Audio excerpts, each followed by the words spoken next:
Grupo Espírita Boa Nova, livro Libertação, Missão de Amor, capítulo 12, 28/11/2020.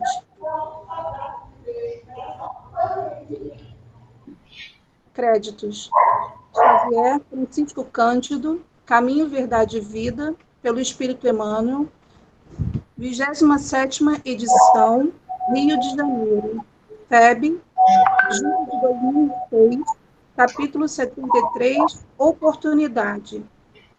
Xavier Francisco Cândido, Libertação, pelo Espírito André Luiz, 31ª edição, Rio de Janeiro, FEB, julho de 2008, capítulo 12, Missão de Amor. Agora coloca o Caminho, Verdade e Vida.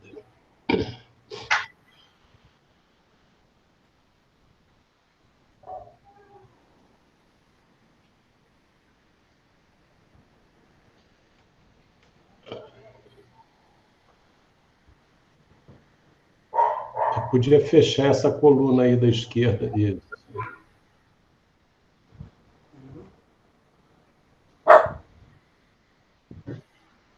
Pode aumentar um pouco a letra, Sônia? Por favor, aumenta um pouquinho. Obrigada.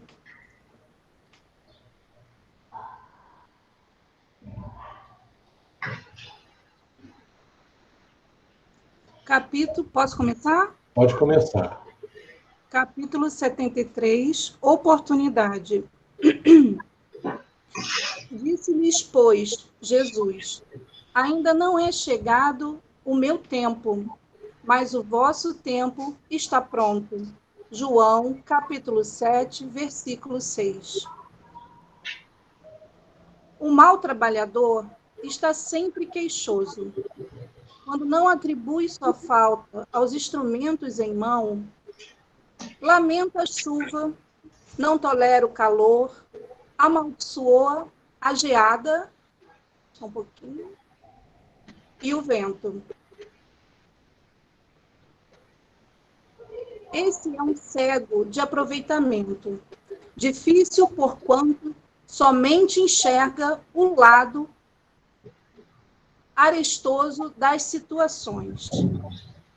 O bom trabalhador, no entanto, compreende, antes de tudo, o sentido profundo da oportunidade que recebeu.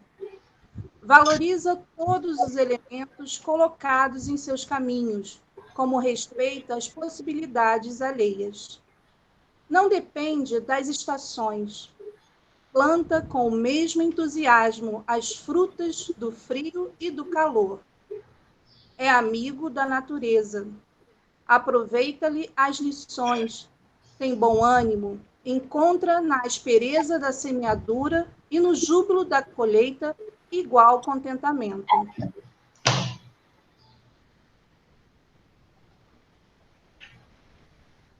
Nesse sentido, a lição do mestre reveste-se de maravilhosa significação.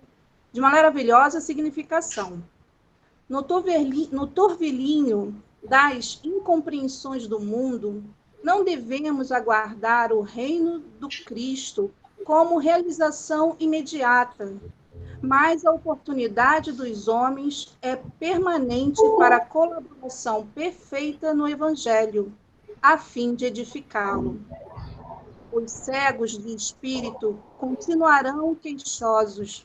No entanto, os que acordaram para Jesus sabem que sua época de trabalho redentor está pronta. Não passou, nem está por vir. É o dia de hoje, é o ensejo bendito de servir, em nome do Senhor, aqui e agora. Emmanuel, lê esse finalzinho? Está fechado, Vanderlei, o microfone. Não precisa, porque a gente já leu lá no começo, no PowerPoint, tá bom? Tá ótimo. Faz o comentário agora, a gente vai aguardar para fazer a prece e aí faz o comentário, tá bom? Tá. Vamos ver aqui vamos ver quem que vai fazer a prece. Vou pedir para a Sônia fazer. Nós vamos envolver a nossa Silvia, né? Envolver as pessoas que estão enfermas, os nossos companheiros e todos, enfim, a família dela, né? Filha, tá bom? Vamos pedir para a Sônia fazer a prece, tá bom? Eis-nos aqui, Jesus querido,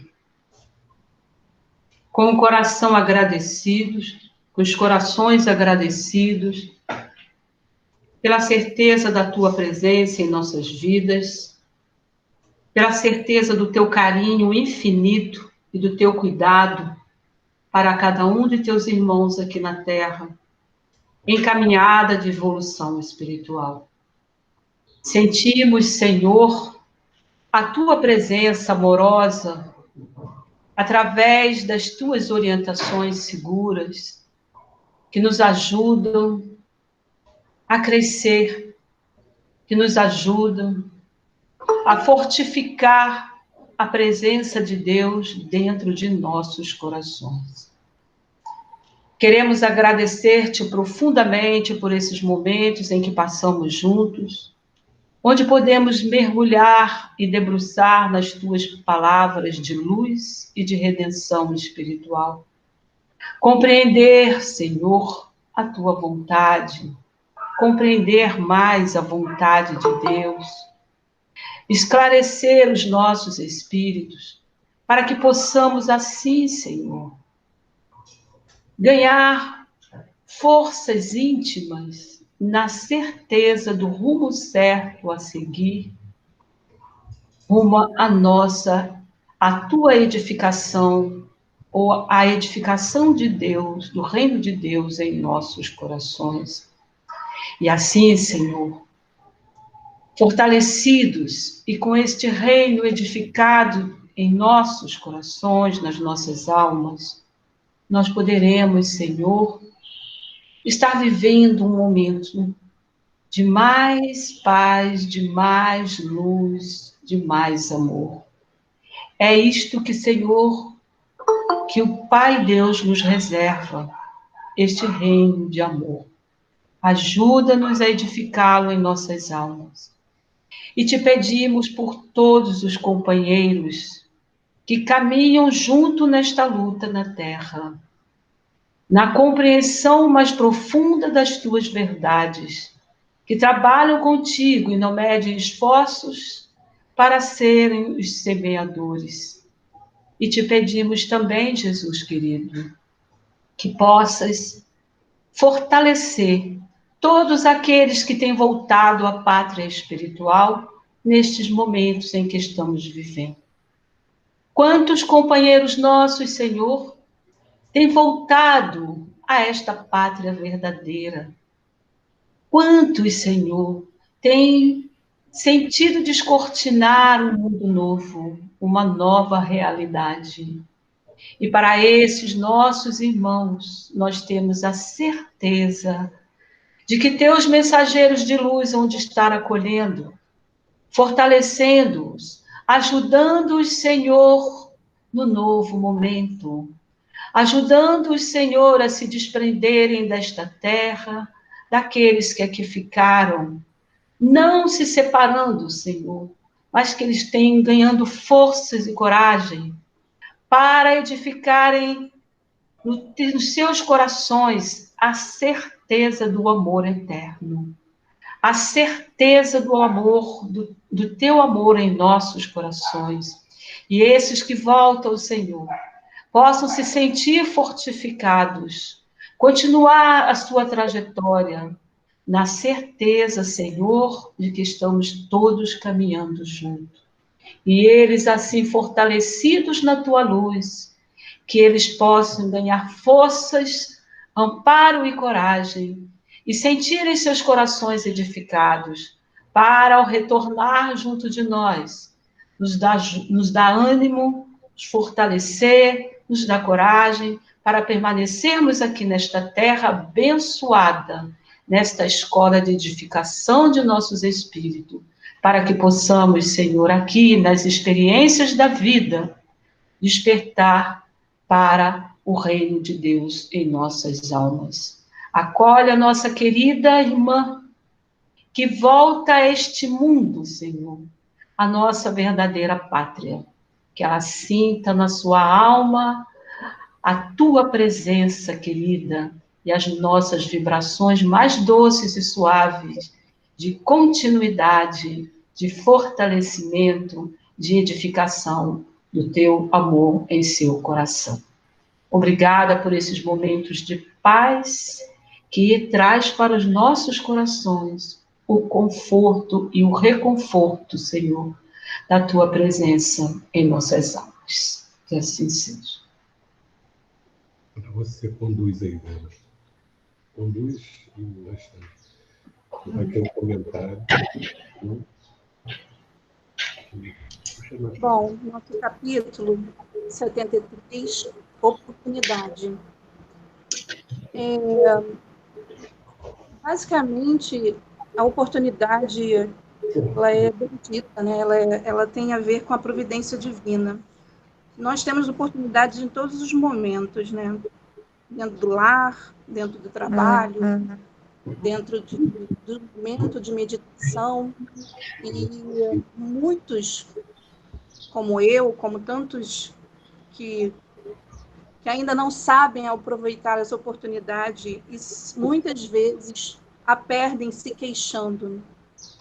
E nós sabemos que bem-aventurados são aqueles que não se queixam, que perdemos muitas oportunidades pelo simples fato de reclamarmos, seja da natureza bendita, que é um presente de Deus, seja das nossas atitudes, seja das atitudes do nosso próximo, estamos sempre a nos queixar. E muitas vezes deixamos passar valiosas oportunidades, como preciosos diamantes, né, que a gente joga no lixo quando a gente se queixa, quando a gente não enxerga o bem que Deus nos envia constantemente e que nós relegamos ao nada. E aí a lição nos chama a atenção de que hoje, agora, nesse exato momento, é o momento de aproveitarmos as oportunidades que nos chegam. Estar encarnado é uma oportunidade. E muitas vezes passamos uma vida inteira desperdiçando essa oportunidade divina. E voltamos no mesmo ponto que partimos. E com muita dor, né, de ter desperdiçado tempo sem o proveito necessário. Então, eu acho que é um alerta, como todas as mensagens vindas de Jesus, vindas de Pai, que é Deus, todas são alerta para que a gente siga suas leis e não reclame, e não se queixe, não faça de um momento que poderia ser divino um momento escuro, como nossa alma ainda está, né? Como não, muitas vezes nos colocamos e deixamos falar nossos sentimentos mais vis, né? E deixar de aproveitar para nos iluminarmos. Se alguém quiser mais se colocar. Obrigada, Cláudia. Acabou, né? Obrigada. Isso, nada. Então, agora a gente vai passar para a leitura, né? Todas aí com texto. Hoje é o capítulo Missão do Amor, né? De amor? Esse capítulo? É, Missão de Amor. Missão de Amor. Tá ótimo.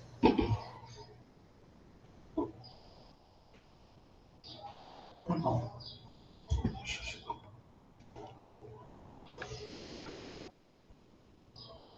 Melhorou. A vida tá pequenininha, agora tá boa.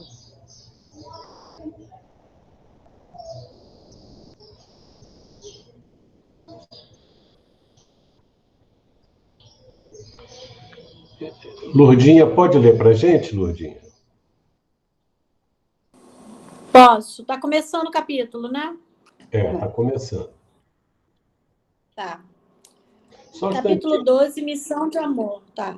Só um instantinho. A gente terminou o capítulo 11, que é aquele que acontece naquela reunião com aquele professor que se comunicava com os espíritos e tudo, e eles saíram de lá, né? Então, vai começar um novo capítulo. Vamos ver aí o que tem para nós, tá? Posso? Pode ler. Voltando a casa, algumas horas transcorreram tocadas para nós de singular expectativa. Entretanto, à noitinha, Saldanha manifestou o propósito de visitar o filho hospitalizado. Com espanto, reparei que o nosso instrutor lhe pedia permissão para que o acompanhássemos. O perseguidor de Margarida, algo surpreso, acedeu, indagando, porém, quanto ao móvel de semelhante solicitação. Quem sabe se poderemos ser úteis, respondeu Gúbio otimista. Não houve relutância. Guardadas rigorosas precauções por parte de Saldanha, que se fez substituir junto à doente por Leôncio, um dos dois implacáveis hipnotizadores, rumamos para o hospício. Entre variadas vítimas da demência, relegadas a reajuste cruel, a posição de Jorge era de lamentar. Encontramo-lo de bruços no cimento gelado de cela primitiva. Mostrava as mãos feridas coladas ao rosto imóvel. O genitor, que até ali se nos afigurara impermeável e endurecido, contemplou o filho com visível angústia nos olhos velados de pranto e elucidou com infinita amargura na voz. Está certamente repousando depois de crise forte. Não era, contudo, o rapaz tresloucado e abatido quem mais inspirava compaixão. Agarradas a ele, ligadas ao círculo vital que lhe era próprio, a mãezinha e a esposa desencarnadas absorviam-lhe os recursos orgânicos. Jaziam igualmente estiradas no chão, letárgicas quase, como se houvessem atravessado violento acesso de dor. Irene, a suicida, trazia a destra jungida garganta, apresentando o quadro perfeito de quem vivia sob dolorosa aflição de envenenamento, ao passo que a genitora enlaçava o enfermo, de olhos parados nele, exibindo ambas sinais iniludíveis de atormentada introversão. Fluidos semelhantes à massa viscosa cobriam-lhes todo o cérebro, desde a extremidade da medula espinhal até os lobos frontais, acentuando-se nas zonas motoras e sensitivas. Concentradas nas forças do infeliz, como se a personalidade de Jorge representasse a única ponte de que dispunham para a comunicação com a forma de existência que vinham de abandonar, revelavam-se integralmente subjugadas pelos interesses primários da vida física. Estão loucas, informou Saldanha, na intenção evidente de ser agradável. Não me compreendem, nem me reconhecem, embora me fixem. Guardam o comportamento de crianças quando fustigadas pela dor, corações de porcelana quebrados facilmente. E franzindo o sobrecenho, transtornado agora por insofreável rancor, acrescentou: raras mulheres sabem conservar a fortaleza nas guerras de revide. Em geral, sucumbem rapidamente vencidas pela ternura inoperante. Nosso orientador, desejando anular as vibrações de cólera no companheiro, cortou-lhe o rumo das impressões destrutivas, confirmando o pesaroso. Então, um instantinho. Demoram-se... Vamos dar uma olhada nesse trecho todo aí. Fazer um comentário aí que você queira fazer. Você destaca.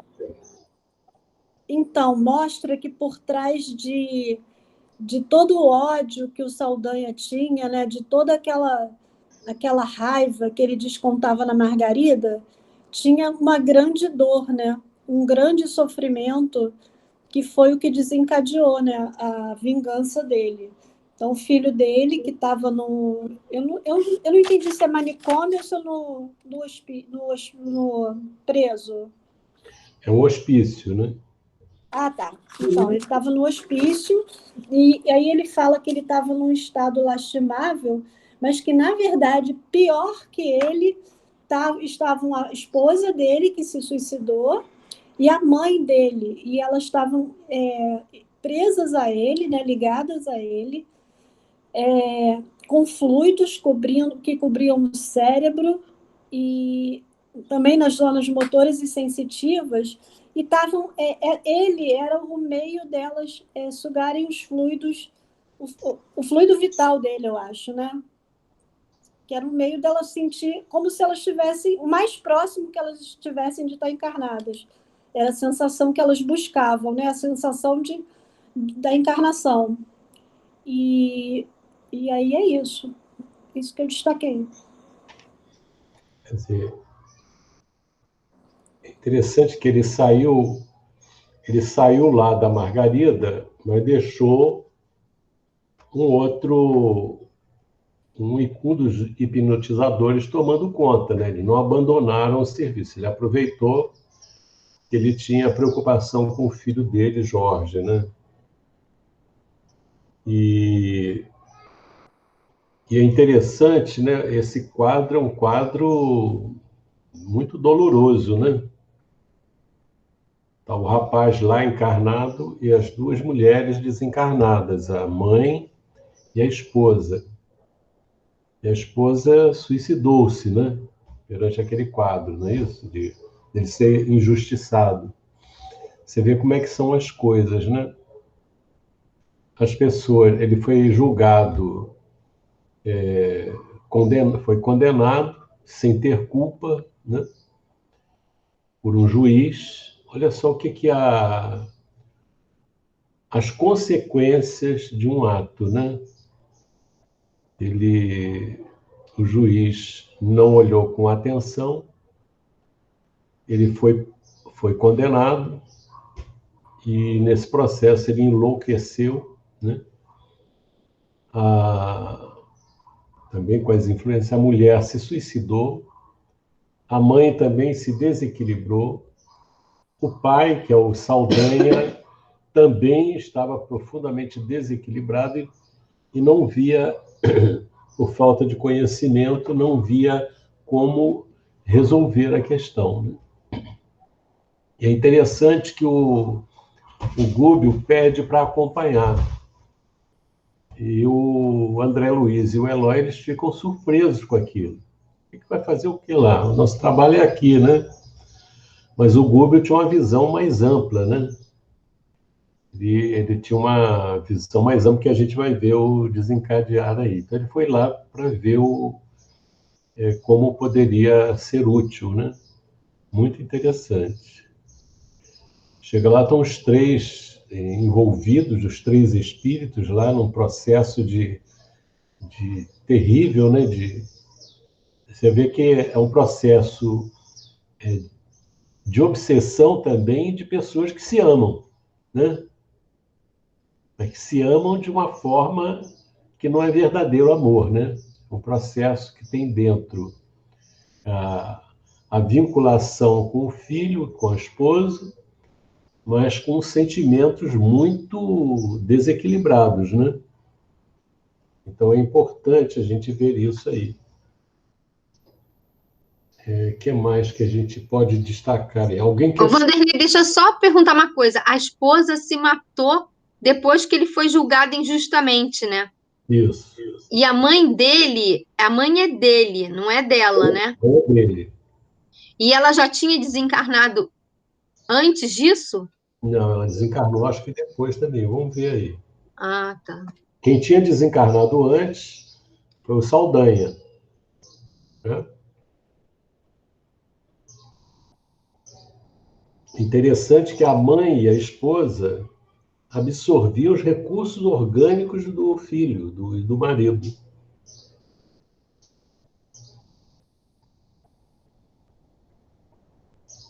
Um negócio interessante, né? E ele tinha crises epiléticas ou não? Ou eram crises...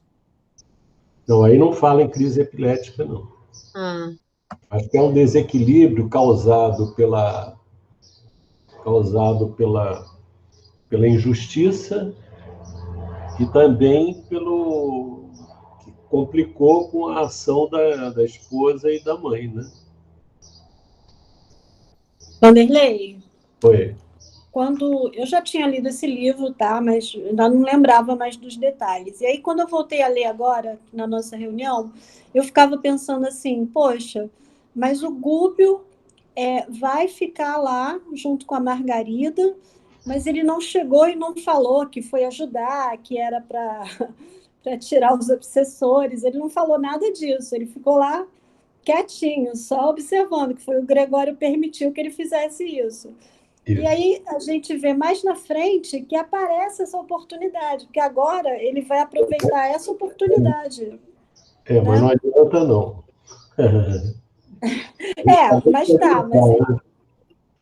Mas ele se ofereceu lá para... Ele diz assim, porque o Saldanha perguntou por que ele queria ir, né? Indagou qual o móvel de semelhante solicitação. Ele pediu permissão para que acompanhasse. Ele disse, quem sabe se poderemos ser úteis. Ele não falou, ficou no ar isso daí, como que ele poderia ser útil, né? Mas ele é uma oportunidade que muitas vezes a gente tem na vida e não percebe, né? De ser útil.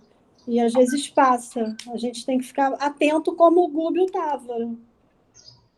Mas ele não podia dizer para ele o que ele ia fazer. Ele disse simplesmente, quem sabe se poderemos ser úteis. Na cabeça de um obsessor pode ser assim, eu vou ver o quadro e vou fortalecer você na perseguição do juiz, né? Ele não vai entender, ele não entende ali o que vai acontecer, né? De qualquer forma, a gente vê que o mais cruel perseguidor, ele tem dores, tem pontos fracos e tem ligações em que ele fica vulnerável, né? Quer dizer, tem dores também ocultas, não, secretas. Tem um martírio pessoal, né? E eu não diria que é um ponto fraco, é um ponto forte, né? Na verdade, o sentimento que ele mostra com relação ao filho naquele quadro é um sentimento de amor, né? Só que ele não sabe conduzir esse sentimento de amor. Ele não tem essa condição. Então, às vezes, a pessoa pensa que uma demonstração de amor é agredir aquele que feriu a pessoa que você ama, né? A pessoa acha que isso é uma demonstração de amor, quando não é. Então, ele fala aqui, né? O genitor, que até ali se nos afigurara impermeável e endurecido, contemplou o filho com visível angústia nos olhos velados de pranto e elucidou com infinita amargura da voz. Então ele sente piedade pelo filho, né? Então ele ficou as lágrimas desceram dele ao ver o filho que ele ama, que foi injustiçado naquela situação. Agora, a gente deve saber que ninguém passa na vida por situações difíceis, dolorosas, injustas, né? Vamos dizer assim, sem uma razão de ser. Quer dizer, não justifica a pessoa que cometeu a injustiça. Mas aquela experiência ali é que a gente vai provavelmente, né, provavelmente não, com certeza tem alguma ligação com o passado, né? E a gente não sabe qual é. Mas eu acho que ele não vai desenvolver essa área aí, né? Vanderlei, Cláudia, essa questão aqui quando o Saldanha fala raras mulheres sabem conservar a fortaleza nas guerras de revide, na verdade ele está falando aqui que elas poderiam se vingar. Seria isso, né? E não sucumbirem. Porque elas não estavam não estavam se vingando, como ele estava. Por isso que ele disse que elas tinham fortaleza. Elas estavam sugando as energias dele, prejudicando o filho. Entendeu? Não, eu entendi, mas essa parte por ignorância, né, Vanderlei? Não por maldade. Mas por isso que ele diz que elas são fracas. Ah, tá. Se elas fossem fortes, elas estariam no processo de perseguição, como ele estava, porque ele acha que esse que era o dever dele, né? Entendi. Na verdade, ele acha que o sentimento de ternura que elas desenvolvem, né, que é a fraqueza delas, né? O que ele diz aqui, ternura e inoperantes para a vingança, né? Para o objetivo que ele tinha, elas não eram fortes para isso. Pelo menos é o que eu entendi, né? Agora, é uma ternura que eu não gostaria que tivessem comigo, né? Não é isso? Quer dizer, é um apego, né? Ele fala aqui que elas estão achando que estão, de alguma forma, auxiliando, né? Na cabeça delas, está todo mundo tão desequilibrado, né? Que em um trecho aqui, a intenção delas em ficar perto do filho e do marido, né? É assim, talvez diminuir a dor dele. Isso não acontece porque é uma obsessão, né? Mas na cabeça delas, desequilibrada, né? É uma forma de... É um sentimento, né? Que elas têm. É um sentimento desequilibrado. Eu não sei se elas estão pensando em auxiliá-lo. Eu não sei. Eu acho que elas estão atendendo mais a uma coisa delas. É aquela coisa que, às vezes, a pessoa faz que não é realmente um amor pelo outro. É uma coisa que satisfaz a pessoa. Ela acha que é isso, né? Sufocar, está sufocando o filho, né? Tem um comentário do Saldanha que diz aqui, ó, estão loucas, informou Saldanha, na intenção evidente de ser agradável. Quer dizer, está distorcido, né? A coisa está distorcida. Mas na visão dele, elas querem se... Por isso é que eu entendi dessa forma. Ele está dizendo que elas estão loucas. Quer dizer, ele reconhece o desequilíbrio delas. Não é isso? Quando ele fala na intenção evidente de ser agradável, ele está se dirigindo ao Gúbio, né? Ele está querendo ser agradável ao Gúbio. Ah, tá. Né? Estão loucas. Não me compreendem nem me reconhecem, embora me fixem. Então, corações de porcelana quebrados facilmente.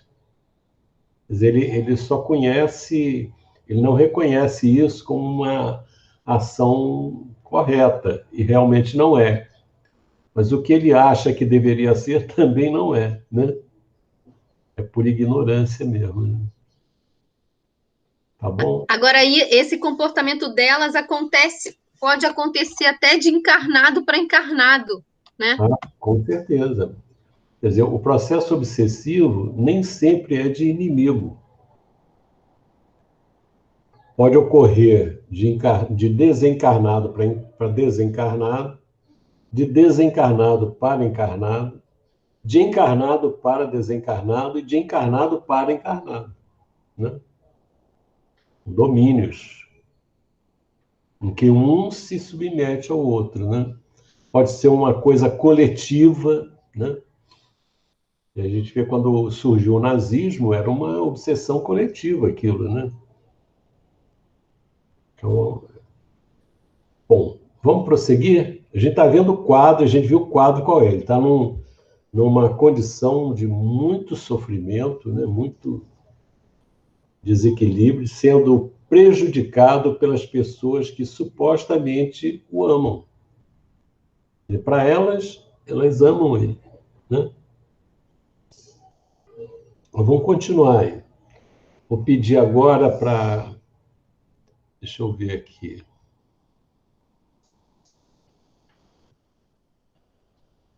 Raquel, pode ler para a gente, Raquel? Posso sim. É que eu fui ali pegar uma aguinha.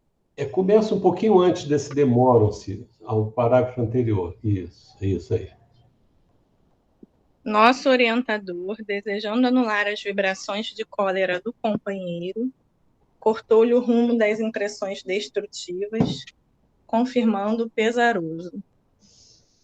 Demoram-se efetivamente em profunda hipnose. Nossas irmãs não conseguiram, por enquanto, ultrapassar o pesadelo do sofrimento no transe da morte, qual acontece ao viajante que inicia a travessia de vasta corrente de águas turvas, sem recursos para alcançar a outra margem. Ligadas ao filho e esposo, objeto que lhes centralizou nas horas finais do corpo denso, todas as preocupações afetivas, combinaram as próprias energias com as forças torturadas dele e aquietam-se aflitivamente no centro dos fluidos que lhes constituem criação individual, como acontece ao... Não sei ler isso, não. Bombix Mori. Esse Bombix Mori é aquela... Como é que chama?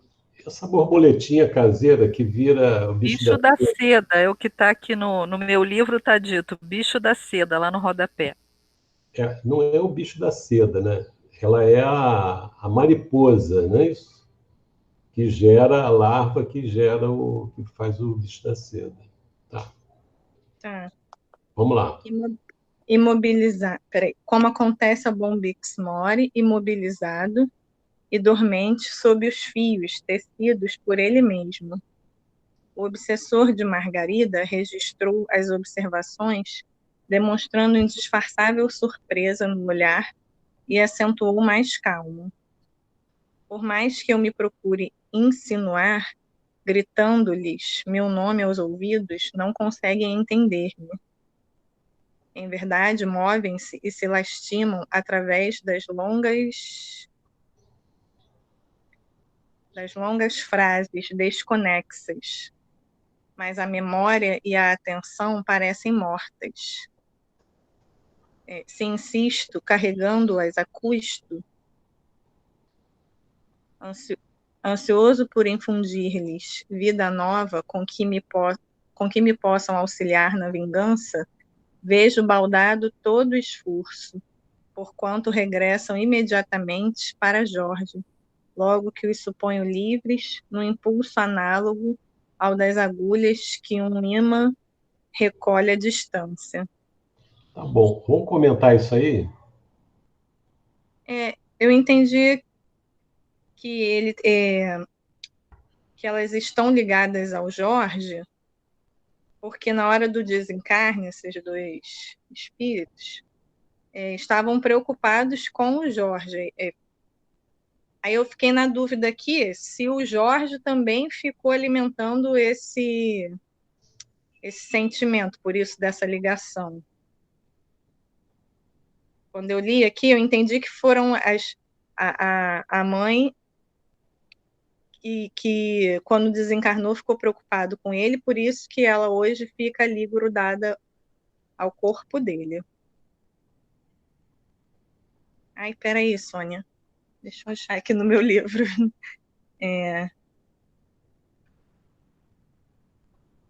E que ele, o obsessor da Margarida... Peraí que eu confundo os nomes. Qual é o nome dele mesmo?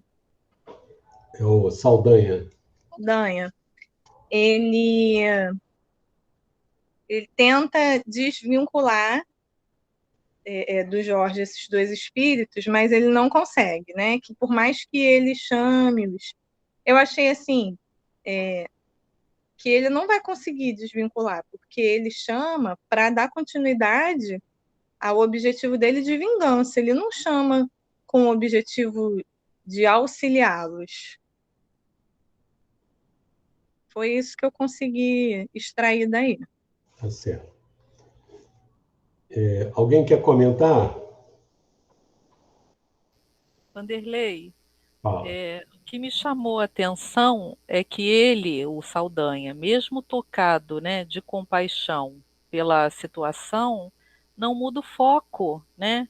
Ele tocado de compaixão podia querer ajudá-los, né, de alguma forma. Não, ele está preocupado em que elas não o ajudem na vingança, né?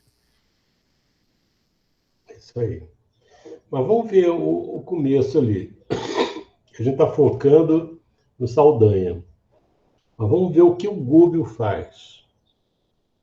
Quando ele está lá no ódio, né, o Saldanha está assim demonstrando ódio, aquela situação extremamente desagradável e ele só vê uma saída que é a vingança, né?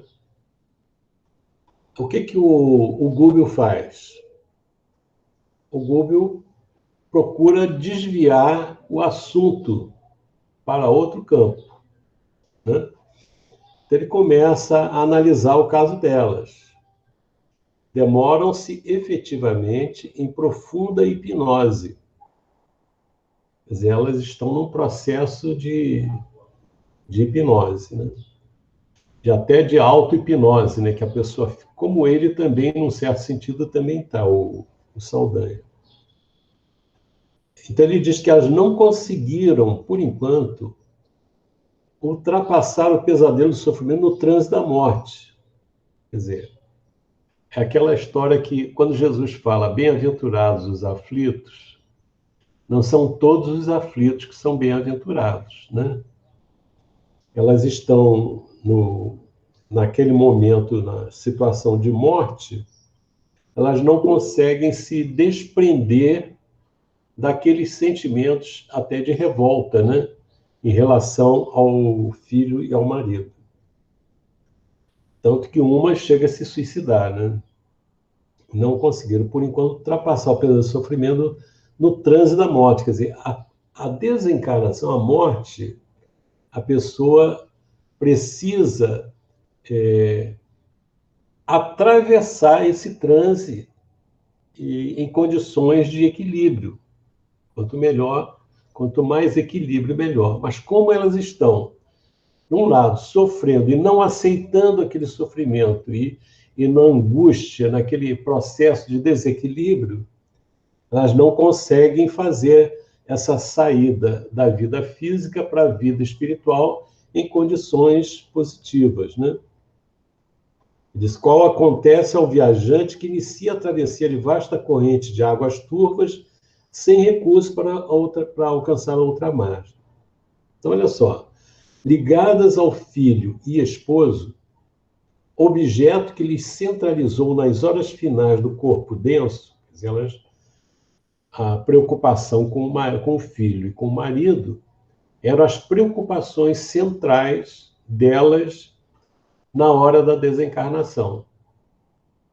Então, a pessoa não está voltada para a vida espiritual, está voltada para aquelas questões ali. Eu estou lembrando aqui daquele livro Voltei, que é muito interessante, né? Em que ele relata a desencarnação dele passo a passo, né? Ele já tinha desencarnado, tinha morrido, mas não tinha desencarnado, né? Vamos dizer assim. O corpo já tinha morrido, mas ele estava grudado no corpo. Então, o que ele fez? Ele começou a orar, né? O irmão Jacó começou a orar. E foi pensando, ele era espírita, né? O dirigente da Federação Espírita. Ele começou a orar e, de repente, ele começa a ver o doutor Bezerra e a filha do próprio Jacó. Aí aquilo dá uma felicidade para ele, ele começa a se desprender do corpo. Mas ele era um homem rico, ele tinha uma empresa famosa, né, aqui no Rio de Janeiro, que trouxe aqueles aparelhos de toca-disco lá dos primórdios, né? Ele falou: como é que vai ficar minha empresa? e as minhas coisas, aquelas preocupações, aí ele, pumba, chumba no corpo. Aí ele percebe isso, se desprende. Volta a orar, começa a sair do corpo. Aí volta a ter outras coisas que prendem. E aí ele ouve das pessoas, ele era uma pessoa conhecida, né, famosa, ele vê as pessoas que estão lá no velório. E as pessoas começam a fazer comentários sobre a vida dele, lembrando aspectos negativos da vida dele. E o que eles conversam atinge diretamente a ele. Então, veja só como é que funciona isso. Então, as nossas preocupações, quando elas são muito ligadas a uma coisa, elas nos aprisionam. Então, como a preocupação delas era com o marido e o filho, aquilo gera um vínculo com o filho. Com relação a ele estar alimentando isso é uma coisa inconsciente. Eles estão ligados, de alguma forma, por algum conteúdo. Se ele fosse uma pessoa equilibrada, evangelizada, elevada, com pensamentos nobres, elas não conseguiriam fazer o que elas estão fazendo. Mas ele também era despreparado para esse ponto. Eu estou vendo aqueles negócios no olho todo assim. Então, ele começa a explicar para ele o que está acontecendo com elas. Então, ele está simplesmente reclamando da atitude delas, mas ele não entende por que elas estão assim. E ele compara com lá o bicho da seda, né? Está nas mesmas condições, que estão presas ali naquela teia, que ela própria gera. Então, tanto a mãe quanto a filha, a mãe quanto a esposa, elas estão envolvidas numa rede fluídica que elas próprias produziram na prisão ali, elas presas aquilo ali. Então, a gente observa que para elas se libertarem daqui, vão ter que dissolver essas teias que estão aprisionando elas, para que elas possam sair dessa ideia fixa em que se encontram. Tá bom? E aí ele coloca, essa é a visão dele. Já o Saldanha, ele coloca tudo que ele tem feito, inutilmente. Ele tenta, ele grita, ele faz tudo, faz o que pode para que elas mudem de posição e não consegue, né? E quando ele consegue tirá-las de lá à força, quando ele liberta elas voltam para lá. É feito um ímã, né? Então, essas ligações mentais, fluídicas, elas são muito poderosas. Agora, imagina se nós começamos a mobilizar a nossa mente para valores espirituais elevados. Da mesma forma, nós vamos ser atraídos para as coisas elevadas. Então, a lei é a mesma. Se a pessoa se vincula a pensamentos desequilibrados, a interesses desequilibrados, ela se vincula, se prende àquilo ali. Se ela tem pensamentos voltados para a elevação espiritual, ela se vincula, mas de uma forma feliz, com esferas superiores. Isso é aquilo que os espíritos falam, que a humanidade não desenvolveu a capacidade mental de coisas elevadas. Por isso que ela facilmente cai nas malhas das entidades espirituais negativas, inferiores. Entendeu? Então, a mensagem de Jesus que o Espiritismo vem trazendo, ela traz uma possibilidade de libertação na reeducação dos sentimentos, né? E a gente está vendo isso aqui. A pessoa fica sujeita a essas questões. Tá certo? Alguém quer comentar alguma coisa? Vanderlei, eu gostaria de fazer assim um comentário que eu tirei para mim mesma em relação a essa esposa e mãe do rapaz que está preso.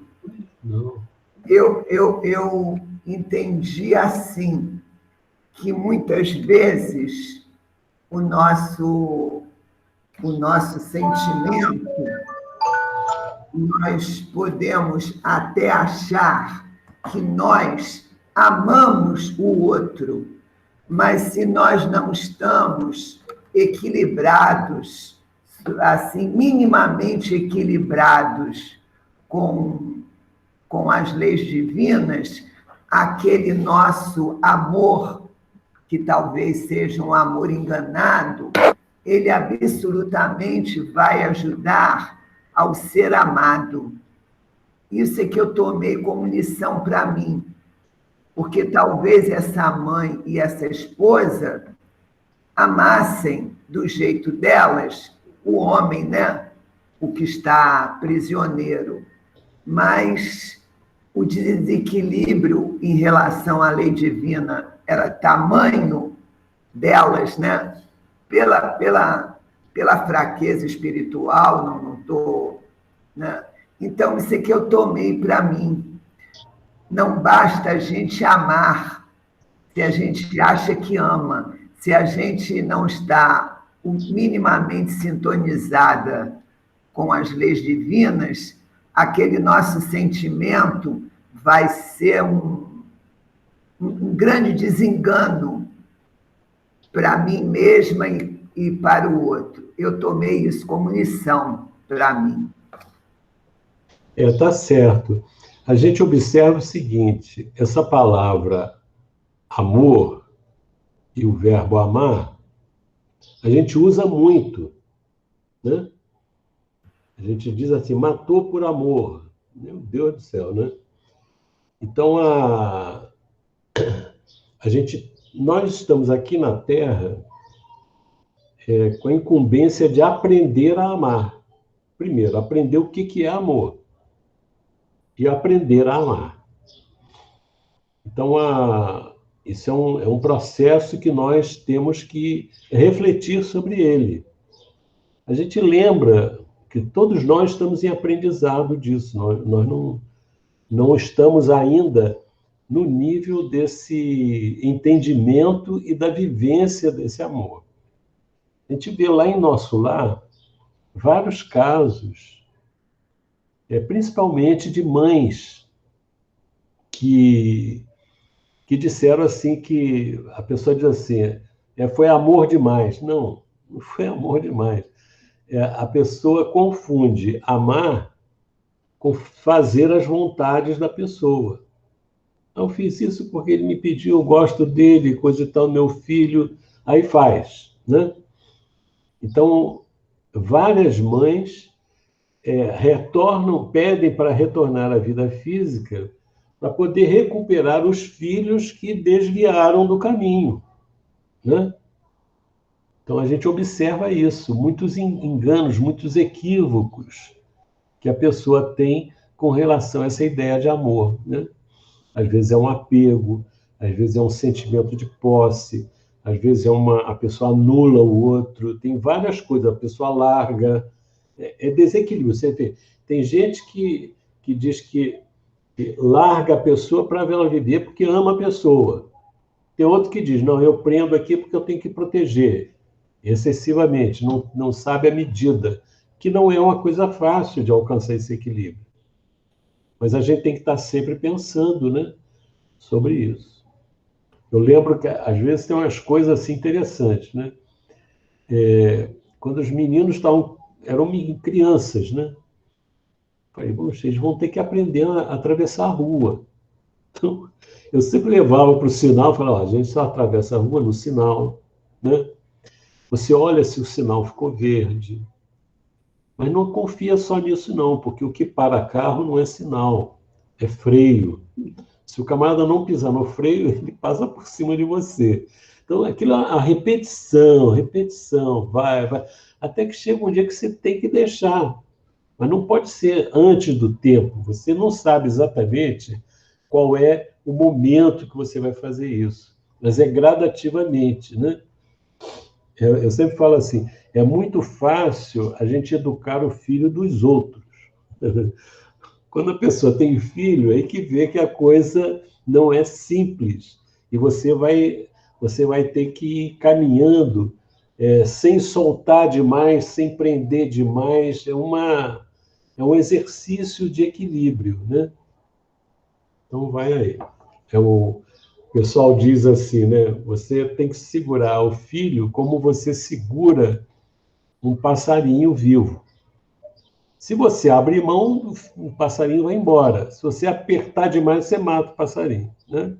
Então, é uma luta aí. Mas vamos lá. Vou pedir vou pedir para a irmã da Raquel. Patrícia, você pode ler?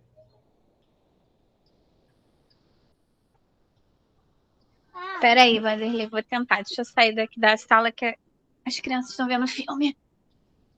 Peraí. Se tiver dificuldade aí, Não. aperta, Tá. não aperta os passarinhos, não. Não, peraí, consegui. É onde está marcado de amarelinho, né? Isso. Tá.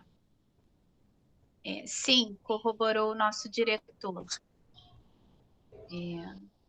Mostram-se temporariamente esmagadas de pavor, desânimo e sofrimento. Pela ausência de trabalho mental contínuo e bem coordenado, não expeliram as forças coagulantes do desalento, que elas mesmas produziram, inconformadas ante os imperativos da luta normal na Terra, e entregaram-se com indiferença e deplorável torpor, dentro do qual se alimentam das energias do inferno. Drenado incessantemente nas reservas psíquicas, o doente, hipnotizado por ambas, vive entre alucinações e desesperos, naturalmente incompreensíveis para quantos o rodeiam. Tá bom, vamos comentar esse aí.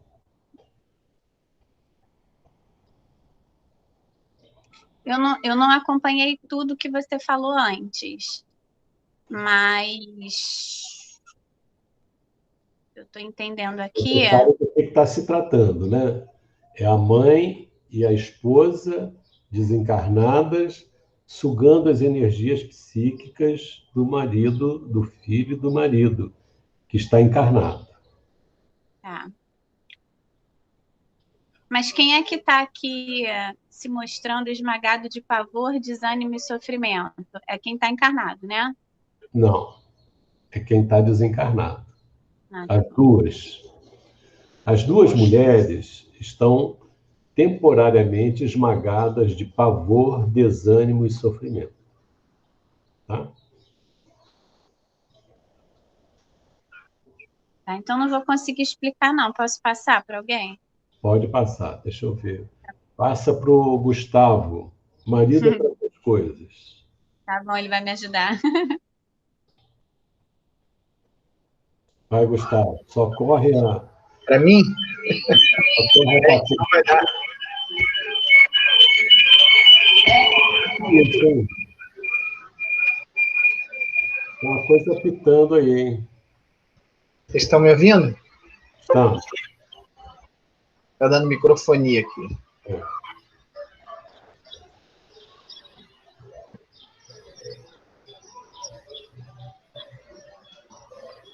Você sabe onde está, né?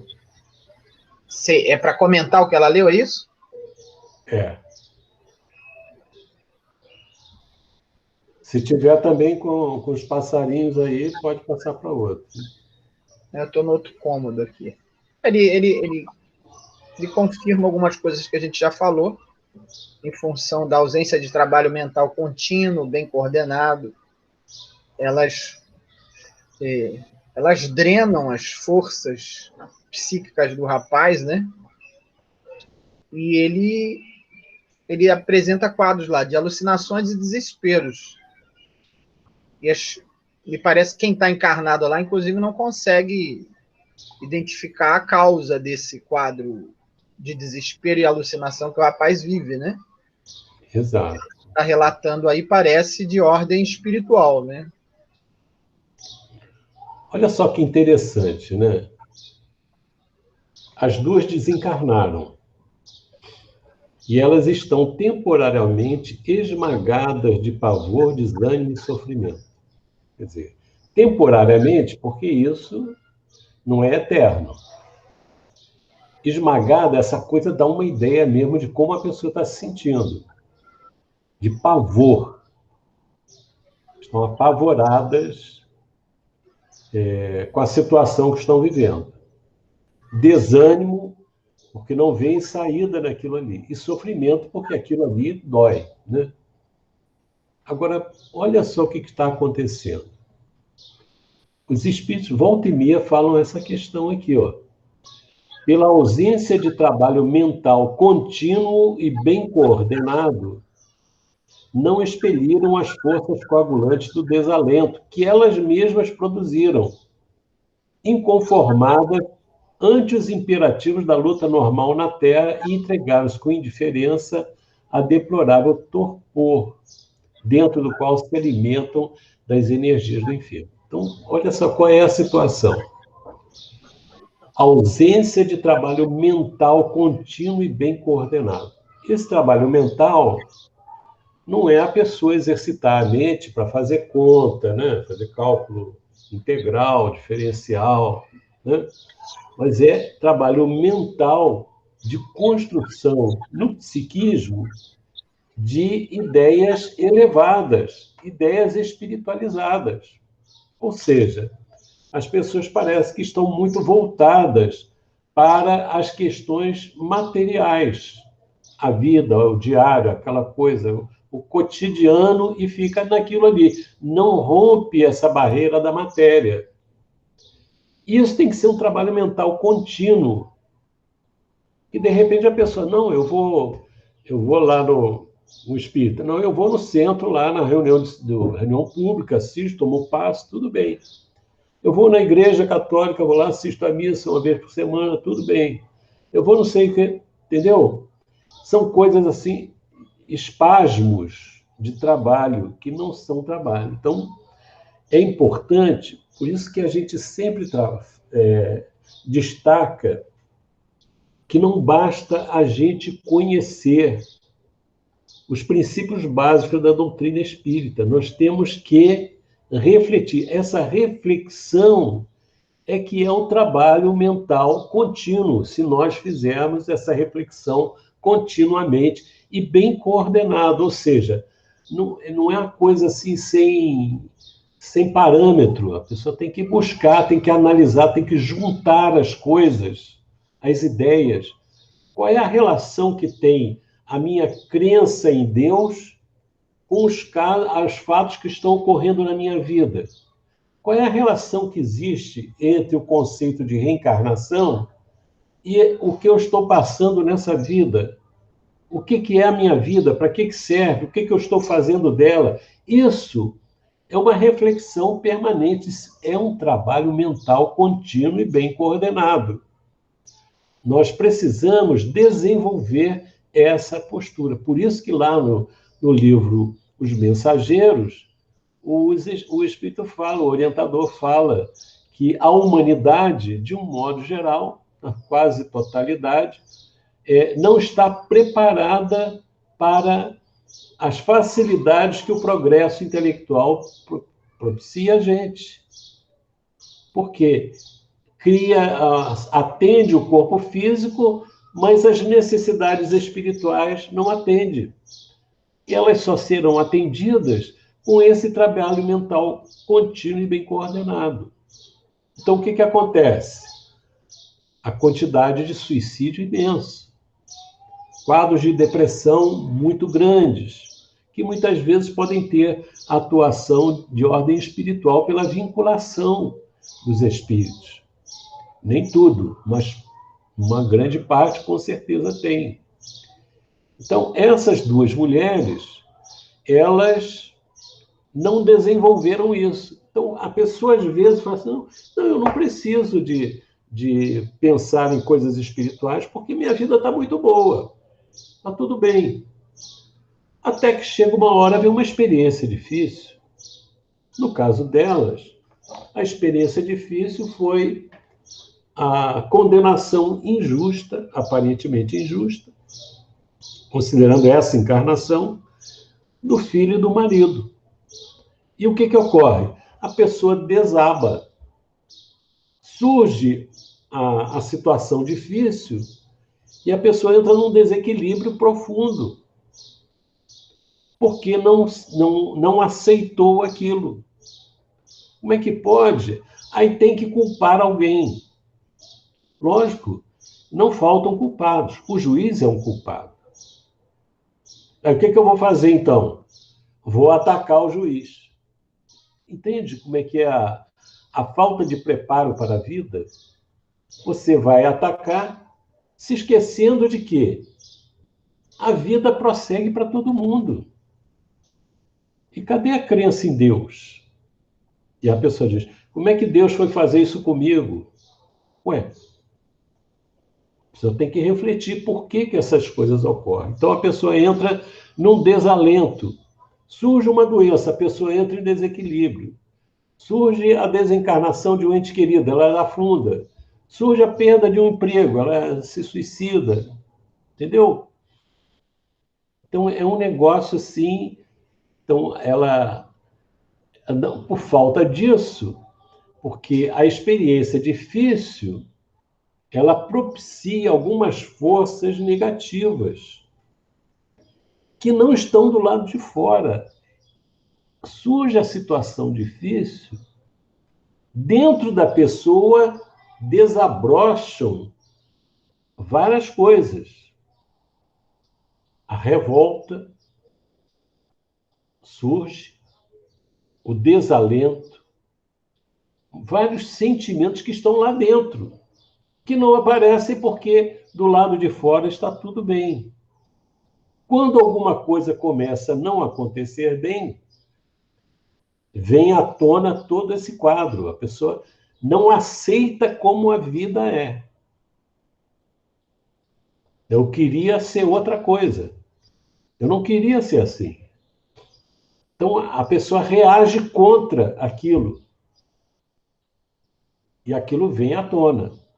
Agora, se a pessoa faz esse trabalho mental contínuo, bem coordenado, sobre as questões espirituais da vida, sobre essas ideias que a doutrina espírita traz, que são as ideias que Jesus trouxe lá no passado, isso desperta, alimenta, fortalece a pessoa por dentro, de tal forma que, quando surge a dificuldade, ela vai ter dentro dela, onde assim, uma vacina que vai ser mobilizada pela vontade, pela razão, pela reflexão dela. Não, a coisa está difícil, mas eu tenho condições. Deus me ama, eu sei que eu vou, é uma experiência difícil. O pior que pode acontecer é o quê? A gente diz assim, desencarnar, morrer. Não, morrer não é o pior.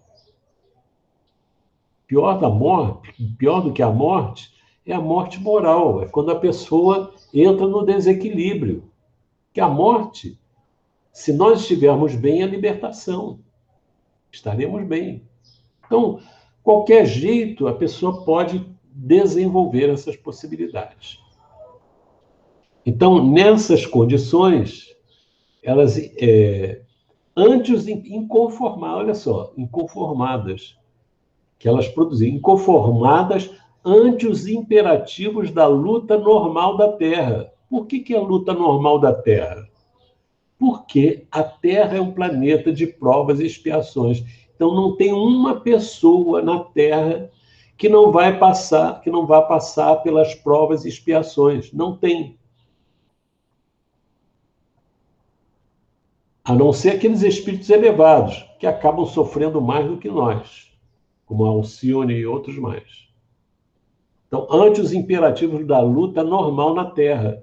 E entregar-os com indiferença, a pessoa se entrega, afunda.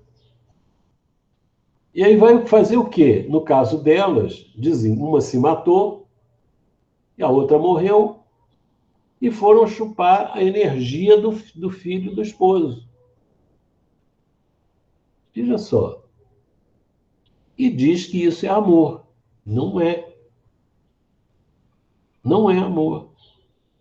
Isso é um despreparo total para a vida da pessoa. E consegue sugar as energias do filho, do marido, porque ele também não desenvolveu esse trabalho mental contínuo e bem coordenado. Então, como é importante o conhecimento que Jesus trouxe, que a doutrina espírita reaviva agora, e que é fundamental para a nossa vida, para a gente enfrentar as coisas que estão à nossa frente. E o que acarreta alucinações e desespero, que é o clima que elas estão, e que ele também está. É uma afinidade ali. Diga lá, Sandra. Não, eu fiquei pensando que essa falta, essa ausência do trabalho mental contínuo e bem coordenado, ela vai nos trazer essa situação difícil, tanto na vida quanto no desencarne. A gente pode estar nessa situação nas duas condições, no corpo e fora dele, né? Pois é. O rapaz está encarnado. E elas estão desencarnadas. Os dois quadros lamentáveis. Elas conseguem fazer isso com ele, porque ele não tem... Ele está entregue também, né? Perante uma situação muito difícil, é compreensível. Você explica. A pessoa sofre uma injustiça, vai preso injustamente. É uma coisa terrível. Agora, isso é uma prova ou uma expiação, né? Situações difíceis. Vamos prosseguir. Salete, você pode continuar para a gente? Posso sim. Com sincera, né? Com sincera disposição de servir, Gúbio sentou-se no piso cimentado e, num gesto de extrema bondade, acomodou no regaço paternal as cabeças das 3 personagens daquela cena comovente de dor, e, endereçando olhar amigo ao algoz da mulher que pretendia salvar, que o observava espantadiço, indagou: Saldanha, permite-me algo fazer em benefício dos nossos? A fisionomia do perseguidor modificou-se. Aquele gesto espontâneo do nosso orientador desarmava-lhe o coração, emocionando-o nas fibras mais íntimas, a julgar pelo sorriso que lhe inundou o semblante, até então desagradável e sombrio. Como não? Falou quase gentil. É o que procuro realizar inutilmente. Impressionado com a lição que recebíamos, contemplei a paisagem ao redor, cotejando-a com a da câmara em que Margarida experimentava aflição e tortura. Os impedimentos aqui eram muito mais difíceis de vencer. O cubículo transbordava em imundície.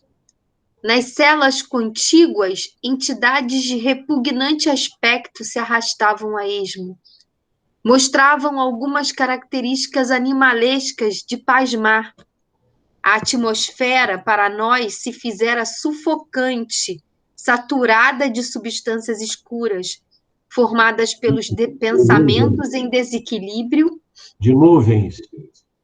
Peraí. A atmosfera para nós se fizera sufocante, saturada de nuvens de substâncias escuras, formadas pelos pensamentos em desequilíbrio de encarnados e desencarnados que perambulavam no local em deplorável posição. Confrontando as situações, monologava mentalmente. Por que motivo singular não operara nosso orientador no quarto da simpática senhora que amava por filho espiritual para entregar-se ali sem reservas ao trabalho de assistência cristã?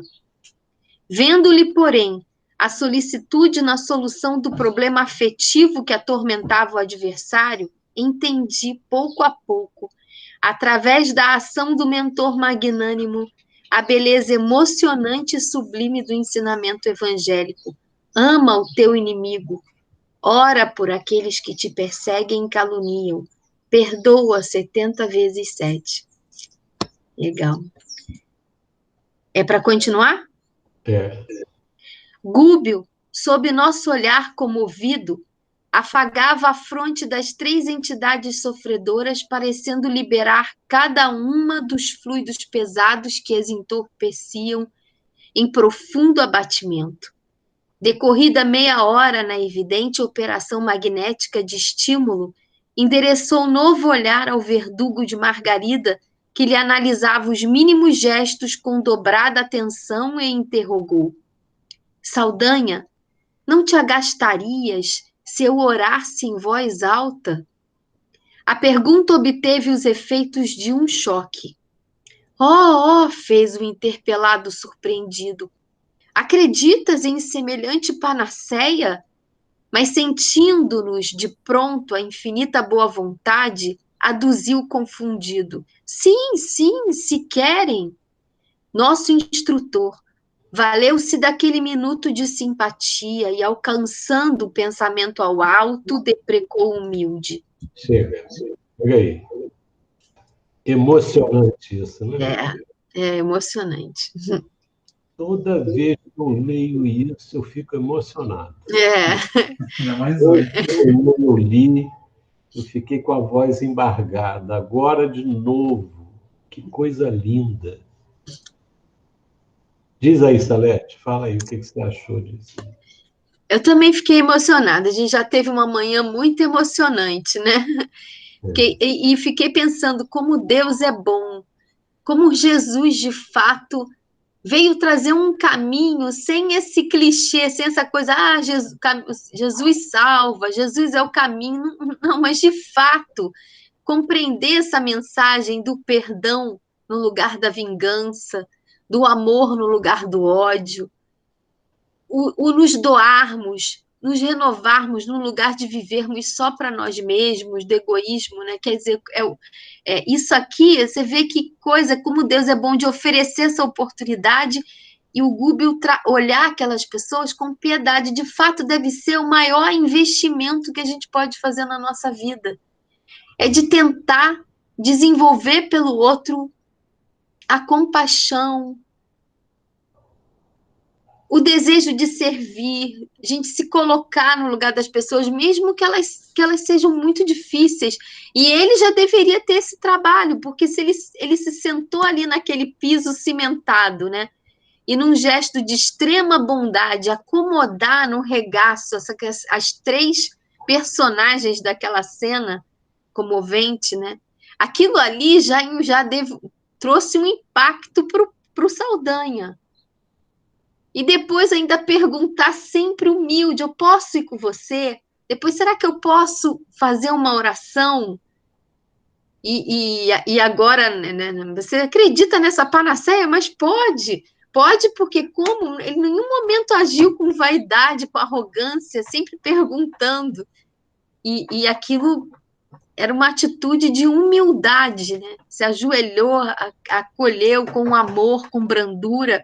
Será que ali naquela região, naquele momento, naquele lugar horrível, em que a gente vê aí um ponto da ambiência espiritual que Kardec trata lá, os pensamentos, a matéria mental dos espíritos daquele lugar, criava aquela nuvem difícil. Ali teria alguém para fazer isso? Será que algum espírito ali ao redor faria uma coisa que ele estava fazendo? Como é que ele ia se negar a receber a ajuda tão humilde oferecida por Gúbio, né? De se ajoelhar e perguntar se podia orar depois de já ter acalentado. Olha, uma coisa, né? Isso aí eu acho que é a presença de Deus na nossa vida, né? E é interessante que comparação que o André Luiz pensando, meu Deus, essa situação aqui é muito mais difícil do que a da filha dele, da Margarida, que está lá ainda num conforto de um lar com o marido. O filho do Saldanha estava numa cela imunda, né, de bruço, depois de uma crise, rodeado de um clima espiritual dos mais difíceis. E ainda a esposa dele, a nora dele, naquela condição difícil. E vai ser assim a moeda, essa vai ser a moeda com que ele talvez consiga tocar o coração do obsessor da própria filha, né? E a gente vê que não é uma coisa calculada. Ele está fazendo por eles o que ele quer fazer também pela Margarida. Ela é o espírito que já começa, é o espírito que já está naquela condição de exercitar o amor em todos os quadros. Ali era um quadro de extrema necessidade. Veja, lá na casa dela, embora tivesse o conforto, tivesse a riqueza, tudo isso, não havia condição dele pedir para orar por ela, por eles. Mas ali, vendo aquela dor, ele já começa isso como você falou, né? Pedindo para ser útil e me visitar, ver se era útil de alguma forma. Quando ele senta lá no chão e afaga a cabeça das 3 entidades com carinho paternal, né? É um negócio assim de coisa que o Saldanha não fez. Saldanha brigou com elas, né? Gritou, fez, mas aquele gesto de amor, né? Envolvendo, liberando os fluidos pesados, que ele nem percebia isso, fazendo um trabalho de purificação ali, dando o melhor dele para aquele. Quer dizer, é uma situação totalmente contrária que o Gúbio, ou que o Saldanha faz. Quer dizer, quem prejudica o filho dele, ele persegue para se vingar de um neto do outro, da filha do outro. Ele está prejudicando a filha do Gúbio. O que o Gúbio faz? Vai beneficiar o filho dele, a esposa e a nora. Olha só, mostrando que esse é o caminho do futuro. Quer dizer, a visão de ir contra, de devolver na mesma moeda, do olho por olho, dente por dente, a visão equivocada da parte dos homens, né? E é muito mais produtivo isso, que desperta. Quer dizer, o fato, ele só pôde pedir para orar porque o outro viu que aquilo que ele estava fazendo com aquelas 3 entidades sofredoras, não era um teatro, era uma coisa autêntica, profunda, era um sentimento que ele identificava como verdadeiro. E aí ele pede para orar. Vanderlei, Luzia. Que bom que você veio, Luzia. Esse fala aí da Salete, que você também está falando, eu fiquei muito emocionada também, porque o Gúbio, são as 3 pessoas, né, do convívio, do amor do Saldanha, né, que é o filho, a esposa e a nora, né? Isso. Então, são as pessoas assim, que ele tinha um amor, ele tem um amor, e o Gúbio vai fazer essa caridade por essas pessoas, né, eu achei também isso fantástico também, belíssimo, né? É muito lindo isso. E mexe muito com ele, né? Por ser essas pessoas tão queridas dele, né? Ver o filho naquela situação, a esposa e a nora também naquele desespero. É isso aí. Agora me chamou a atenção, sabe, Vanderlei, você comentar isso, que nem ele próprio Saldanha, havia feito aquilo. E eu fiquei pensando que, às vezes, a gente pede muita ajuda aos espíritos para as nossas questões particulares, para os nossos, né? De estar pedindo ajuda. Eu não sei se nós mesmos fazemos o que a gente está querendo que alguém faça, né? Acho que a gente tem que ser porque hoje mesmo, pela manhã, né, com aquele momento significativo que nós tivemos lá da prece, eu fiquei pensando que como é que toda a ação nossa na vida, aceitar um trabalho, uma tarefa, por mais simples, se esforçar para entrar numa situação, num trabalho que vá nos instruir, que vá nos iluminar. Fiquei pensando nisso na Sílvia mesmo, né? Da convivência ali, ir para o estudo, depois participar do trabalho, depois foi chamada para o passe, estava sábado de manhã, a gente encontrava ela ali na tarefa. Isso aí que é uma ação que nós todos vamos ter que fazer, é salutar, é da nossa natureza, vai ser um futuro de todos nós, e é um encontro do bem. Mas uma vez feito, como é real o retorno disso? Né? A gente se vincula ao bem, e aquele momento nós todos orando pela Sílvia, todos ali imbuídos, isso também foi um pouco, bondade de Deus, mas foi retorno de coisas que ela mesma buscou, né? Então, eu fiquei pensando nisso, penso nessa questão, que não adianta, a gente precisa fazer o trabalho de dentro da gente, se levantar, a gente tem que acreditar em Deus, mas a gente também tem que fazer o nosso esforço. A gente vai receber, mas vai ter que fazer nosso esforço. É isso aí. Muito bom. 15h36. Nós vamos encerrar agora, morrendo de pena. Que pena, né, Vanderlei? Que agora vem a oração, né? Não conta, não. Ó, todos estão proibidos de ler o que vem depois. Hein? Vamos ler juntos. Aí que todo mundo vai ler, né? Tá bom, minha gente. Muito bom. Uma bênção esse trabalho de hoje, aí, como todos, né? É isso aí. Coisa boa.